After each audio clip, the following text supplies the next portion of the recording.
Name of the Father, Son, Holy Spirit, one God, Amen. So this is just a continuation of what I was talking about the other day at the youth meeting on obedience. So just to summarize, I guess this story that I was saying, um, it was a lesson where I learned to be obedient. I wasn't convinced at all from my confession father. I did not really want to move the books. I felt like this was like a bargaining power that I had, but he convinced me, like I mean, not convinced me, but he said, be obedient, do what I say, and go do work. Go do work. And he did. Found the solution to the internet, and the internet eventually became in the library full time. So that's a good memory to always respect and obey the advice of your confession. Okay, how to be obedient, and particularly to the youth, because this is a youth meeting, especially because when you're young, when you're in your youth, in the prime of your life, it's much easier to be obedient, meaning your framework, you can build your framework to be obedient. When you're older and set on your ways, it's much harder to change. And this is why it's harder for people who are non-Christian to become Christian when they're older. It does happen, of course, and it's always possible, but it's harder. It's less common. There's a famous atheist person, Anthony Flew, who became Christian very late in life, probably late 70s. Um, and the book, like his biography, was called How the World's Most Notorious Atheist Changed His Mind. How someone very vehement, very pro atheist changes mind, really at like the last second, very late in life. Um, so it is much harder for people to change later, but when you're younger, it's a lot easier. Um, and I was reading, I remember a section in, in one of the books from monastic talking about people that join the monastery when they're older. And the author, Ignatius Beria in the field, he's very critical of people that join the monastery later because it's much harder for them to be obedient. Let's read a couple of things.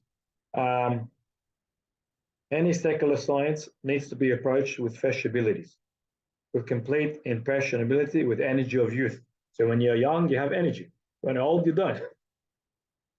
How much more is this truth for the proper study of the science or sciences, monastics? The monk is faced with a battle against his very nature. Always when I mean, not just for monks, but all Christians, they have a battle with the nature, because it's human nature to rebel. You don't want to be obedient. You want to rebel, which is the fallen nature. So it's always in a constant battle. The best time of life to begin this battle, the battle of being obedient, which is against nature, is during youth. The youth is still not in bondage to his bad habits. His desires are still free! Exclamation mark. Experience shows that the best monks are those who enter the monastic life in tender youth.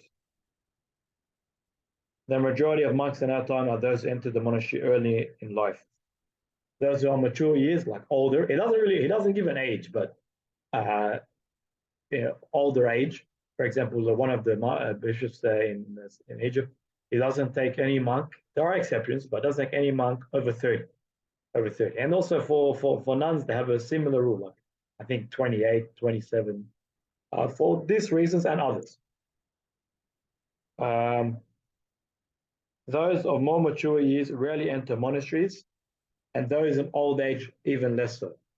Those who enter a monastery after their prime of life often cannot bear the monastic life and return into the world, not even having gained understanding of what monastic life is.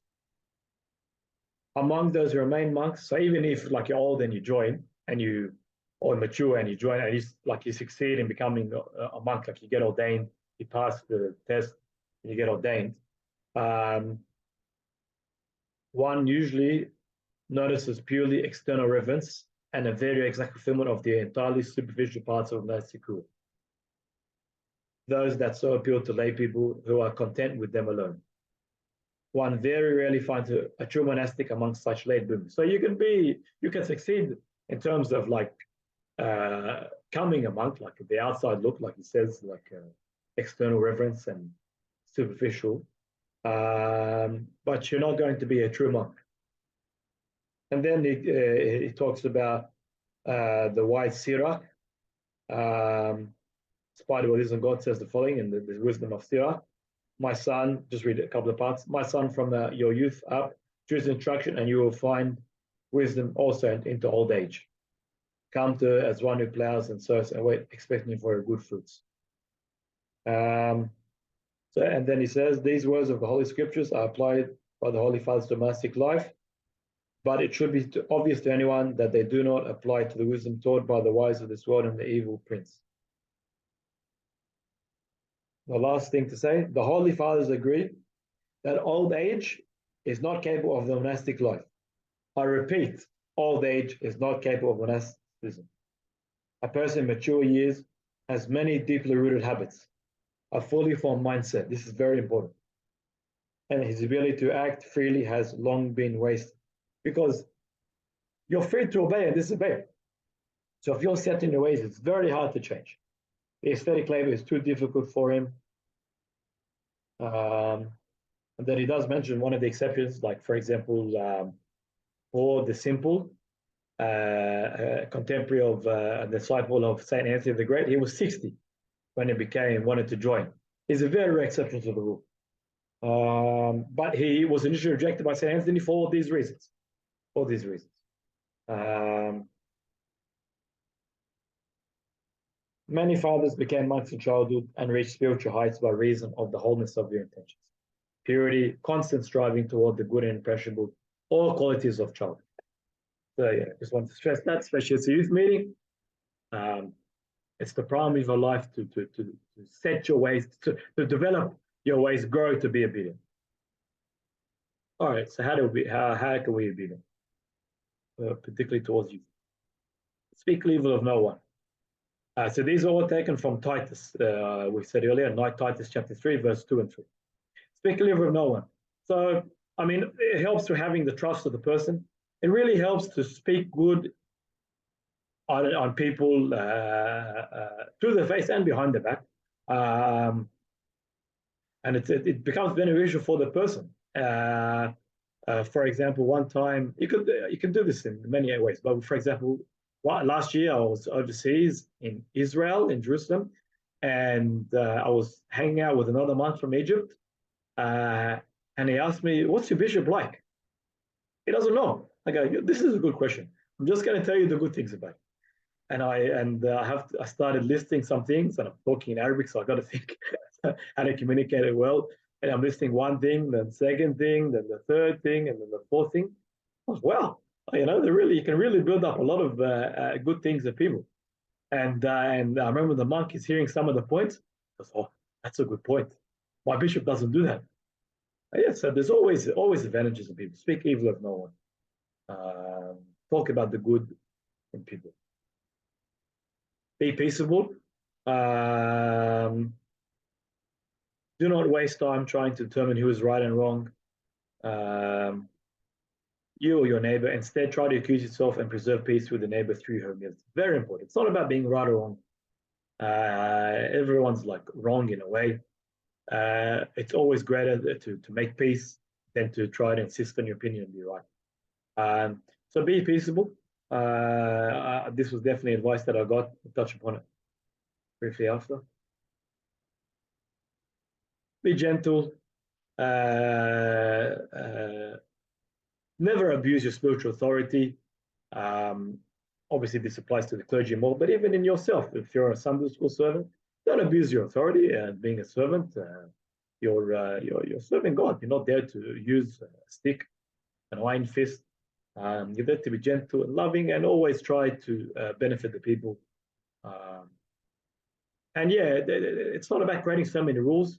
It's about a relationship. You want to develop a relationship with whoever you're serving or whoever you're dealing with, and even the people that are you're supposed to obey. You want to develop a relationship. Try and develop a relationship. Take an initiation.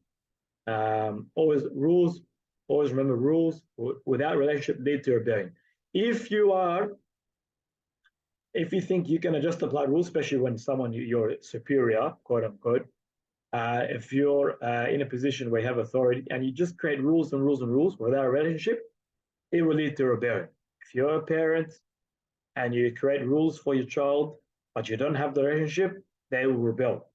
They may well rebel even if you have the relationship, but without the relationship, you got no chance.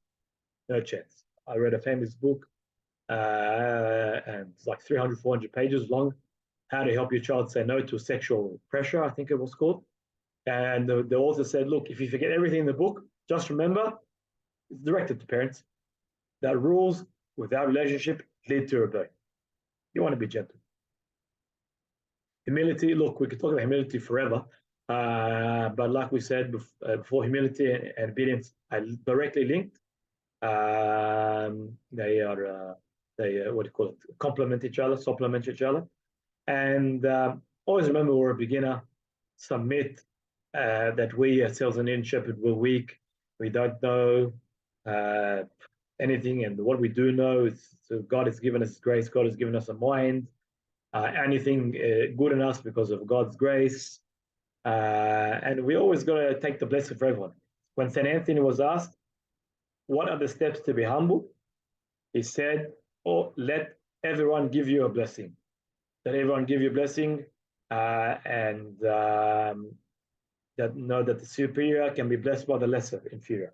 Just like Naaman, he took a blessing, like he took the advice of the inferior. It's very important. And never deal with someone with being pride, and like, because I'm superior, I'm in a higher rank, and you should listen to me. No. Be gentle. Never abuse your spiritual authority. And the new man as well. This is from the verse in Titus. For we ourselves were also once foolish, disobedient, deceived, serving various lusts and pleasures, living in malice and envy, hateful, hating one another. Remember that we are in the new man, so we get a new start, fresh start to work on our weaknesses. And yeah, if we remember that we're not so righteous and we commit so many sins, it humbles us and helps us to be obedient, I think. Renunciation of one's own life. This is submitting our will to someone else, to our spiritual guide, and of course to God.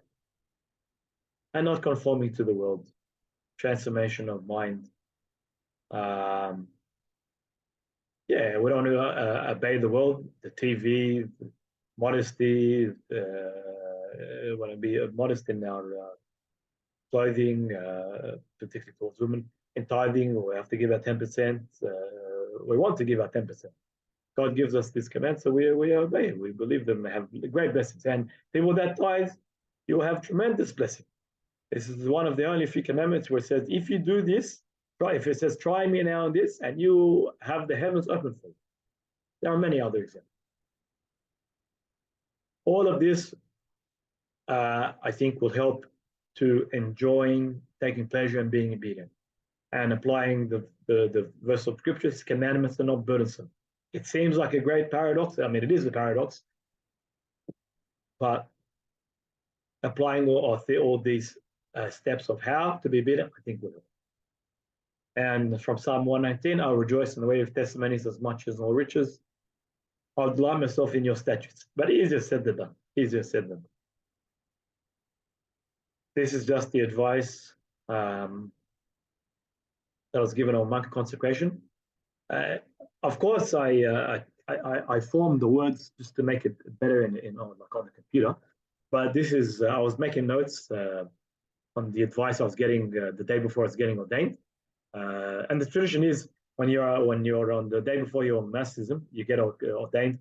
You take advice. You spend the night in church, and take the blessing of the saints, and you take the blessings of the fathers of the monastery, and they give you advice. So I was writing down points, and I put it in like a document. But I remember one father telling me this, which is applicable here to obedience: have the right attitude with work. Offer help to other people rather than always being asked to. Yeah, don't wait for someone to ask you to be obedient. Go offer, take the initiation. And then when you do involved in like work or anything really, any kind of activity or any kind of issue, do not always be insistent on your opinion or your way. Give and take in order to decrease the chance of conflicts arguments. Very important. Do not insist on your opinion. Yeah, you can say your opinion, especially when you're in a position to do so. But if you're the inferior, it's better to just be humble. Just say, oh, I'll do what you say. Yeah, as it says in Hebrews, the younger is blessed by the older. Hebrews 7:7. And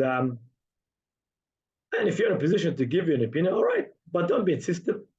Say it and then just move on. Like come to an agreement. Agree to disagree. If the elder insists on his like he doesn't agree with you, insist. All right, just be obedient. Just be obedient. And don't insist on your.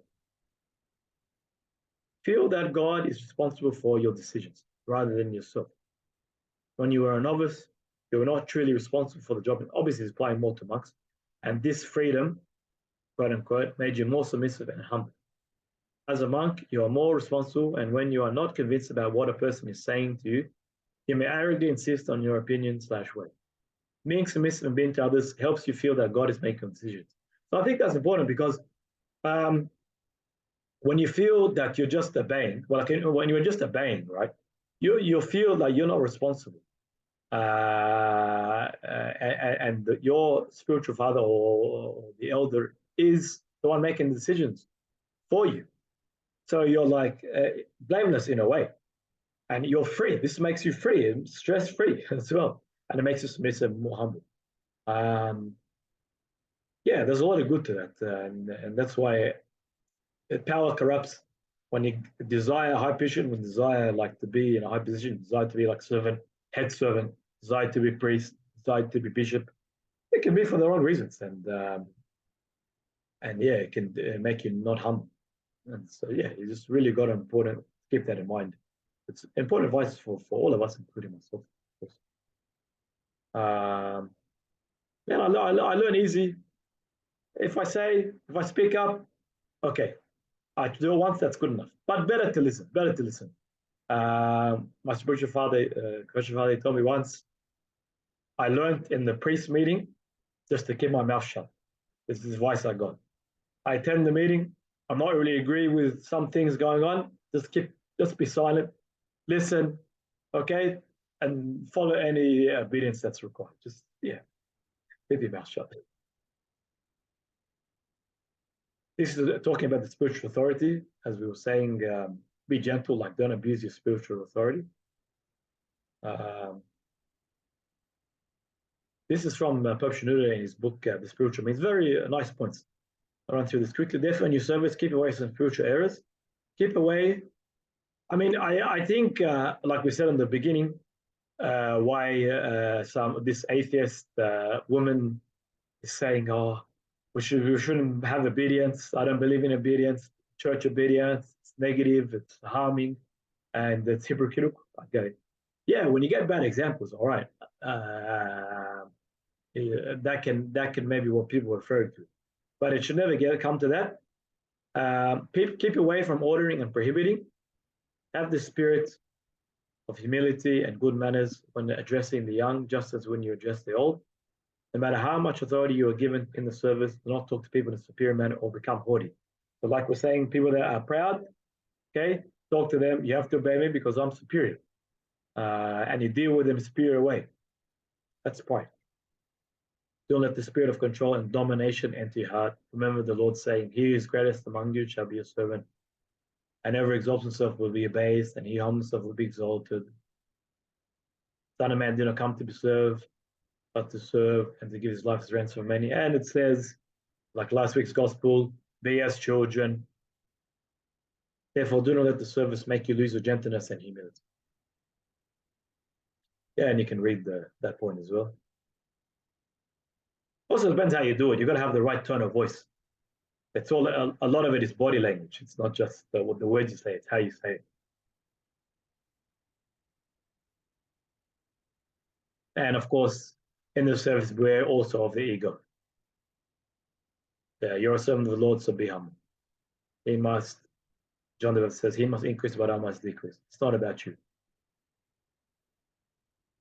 Yeah. No, it's not about the I or a team.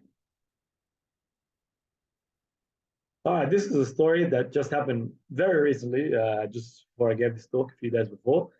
I thought, okay, you like it, you get to see like an example where you can put it in action. So this is a pain message, but I got a message from.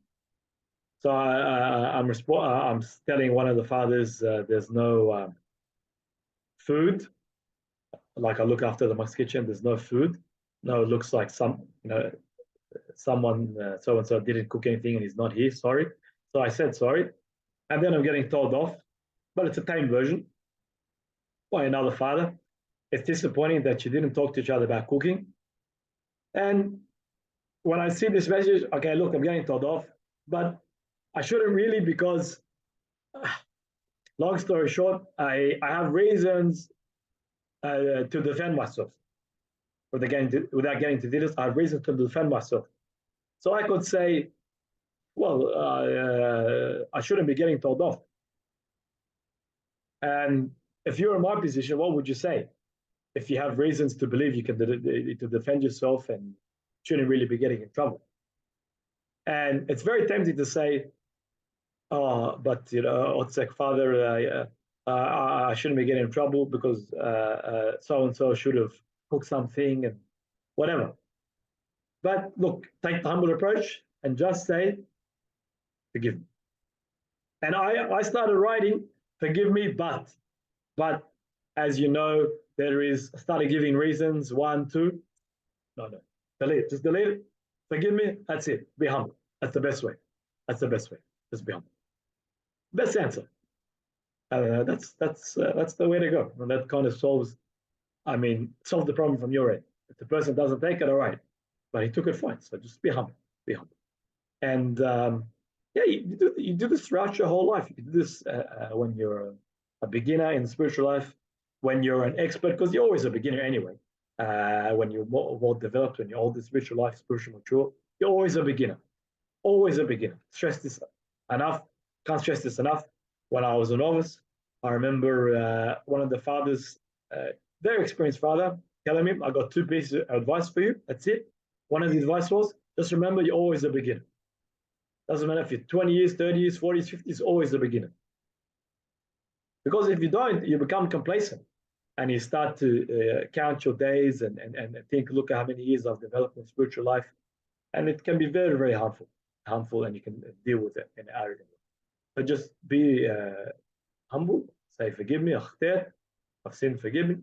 I remember once talking to the me and the other novice at the time, Buddha Moses, when we were brothers. And I go, how was your day? We used to talk all the time. And how was your day? And he goes, oh, I've just been saying all day. And we're saying I've sinned all day. And like he's saying to one father, I've sinned, another father, I've sinned all day. And then it came to the end of the day, he was getting told off for something small. And he's like, I didn't even have the energy to say anything else. And what's changed since then? What changed all the years since then? Nothing. Keep being humble. Keep saying forgive me. It's always a beginning. Keep yourself humble. And then you'll be exalted. We mentioned this quote at the end of part one on Sunday. Well, really quickly again, if men honors emperors, who are often corrupt and impious, sinners, and as those appointed by them to rule over provinces, who are often are greedy and violent, in obedience to the words of the divine apostle, be submissive to rulers and authorities, and pay all of them their dues. Honor to him, honor is due. Respect to him, respect is due. And render therefore to Caesar things that are Caesar, and to God things that are God. If we do that, if we're called to do that to our earthly rulers, who are often corrupt and hypocrite, greedy and violent, how much more should we obey and worship the King of Kings? Nice quote. These are my own questions. Yeah, I mean, I guess I ask them to myself. What about blind obedience? Um, yeah, I wish I could ask you, but I think, look, it's much better to obey than to obey with all these questions and have these reservations and argue and so forth. That's we want to be simple at heart. We don't be innocent like the children. And if you look at John the Short when he's watering the stick, and it blooded later after 3 years, that was great obedience to his elder. So I guess in a way, quote unquote, it's blind obedience. So I think it depends. But if someone is obedient to the spiritual father and has that trust, especially when they're believing they're in the hand of God, that's important. That's critical. Yeah, I guess it's a difficult question to ask her, but I think in the right circumstance, yeah, we also believe in blind obedience. We don't believe in people insisting on their opinion and being arrogant and not obeying. No, we want to be humble. Only when it's contrary to the commandments of God, then when we can be disobedient. Other than that, be simple and obey. What happens when there is a contradiction in authority? That spiritual father. So like a contradiction in like the chain. So one father tells you this, or another father tells you this, doesn't match up. Or one servant tells you this, another servant tells you to do this. Or your parent tells you to do this, and your uncle tells you to do this, and your brother tells you to do this, and you got all these contradictions in opinions. That's a good question. I would highly encourage you to seek the advice of your confessor, the guidance of your confession father. And like I said, that's the most basic framework to go from. I believe he really knows his son or daughter intimately, knows what's best. He's guided by the hand of God, he's guided by the Holy Spirit. That's really important, like the example I used with moving the books. When there's a contradiction here, you really got to communicate between, and you can even mention, this father told me this, or my parents said this. But seek the guidance of the confession father. And I guess for me, myself personally, when it's contradiction in the chain, you go from the top. If the bishop tells you to do this and the father tells you to do this, you have to obey the bishop. So I think that's that question. Yeah, the short answer: seek the guidance of your confession father, and be obedient. Be obedient to the best of all parties, but it's not. You're not going to have total agreement. You can't please everyone. So you need to obey through the guidance of your confession father. Last question: what about unjust commands? Oh, I really wonder what you think. I think, yeah, of course, if it's going against the commandments of God, yes, this is when we don't obey, like Peter did not obey in the book of Acts because the command was unjust. And you could say, what about what someone's a hypocrite? We mentioned hypocrisy. Do as they say, not as they do. So I think it depends. Again, I stress take the guidance of the confession father. When you're guided by that, that's the best answer. It's not hard and fast rule here.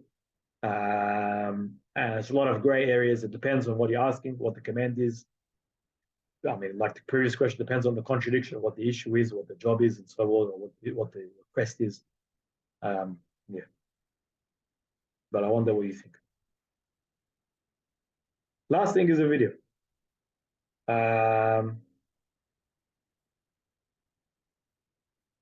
So I'll play that. I'll play the video quickly.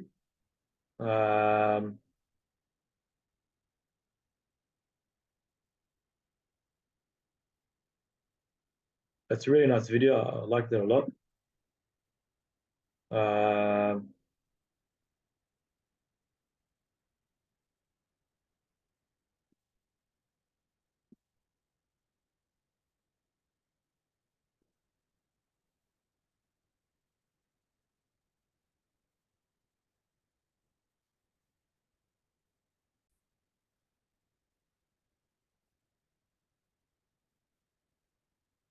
Okay, so this is a video that about obedience. My mom sent to me 1 or 2 years ago. It's a really nice video about obedience. I put the subtitles for in English. I hope you like it, and hopefully it also gives a summary of a lot of things that we were saying. We'll stop a couple of times in between. Okay.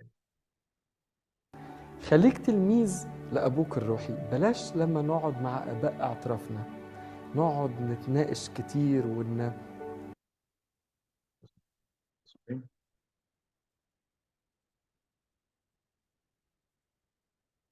خليك تلميذ لأبوك الروحي. بلاش لما نقعد مع آباء اعترافنا نقعد نتناقش كتير ونقاوح كتير، أصله ما ينفعش، وأصل ما ده كتير وده قليل، والصلاة دي بقت كتير يا أبونا، لا خفف شوية. لا، خليك تلميذ، اتعلم إنك تكون تلميذ. أقول لك ليه؟ لأنك لما هتبقى تلميذ مين اللي هيتحمل مسؤوليتك؟ مش أنت، أبوك الروحي. خليك تلميذ قاوح كتير، أصله ما So we said that many خليك times. تلميذ، اتعلم إنك تكون تلميذ. That when you're not responsible, like when you're obedient and following someone, they're the ones that carry the responsibility. So it's great. Like it's great if someone else is carrying the responsibility, you're quote unquote free. So I like that point a lot. مش أنت، أبوك الروحي. عجبني جدا قصة لأب قال لربنا هو بيحكي كده معاه، قال له يا رب أنا عايز أعرف يعني إيه أكتر مرتبة أنت بتحبها وأكتر قيمة أنت بتحبها في السماء.